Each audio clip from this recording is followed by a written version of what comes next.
Hello everyone, welcome back to the channel. In this video I'm going to create a quick in-depth comparison about these two platforms to help you decide which of these platforms will be a better option for you to use in 2025. So talking about the overview about these two platforms, Keeper Security is a robust enterprise-grade password manager offering advanced features like secure file storage, breach monitoring, and a deep administrative control for businesses and individuals.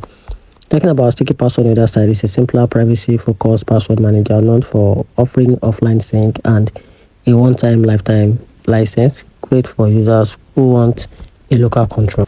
We're not talking about the strength and the weakness about these two platforms.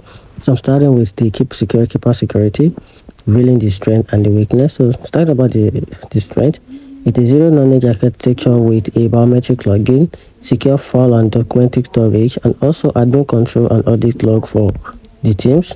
And talking about the weakness, it has more expensive than average and can be overkills for casual users, and the interface is functional but not the most intuitive. Now talking about the Sticky Password on the other side, it has a local Wi-Fi sync without cloud usage. It also offers the lifetime license, no subscription required, and it is lightweight and easy to install across the platform. Now talking about the weakness, it lacks secure file storage and advanced team features.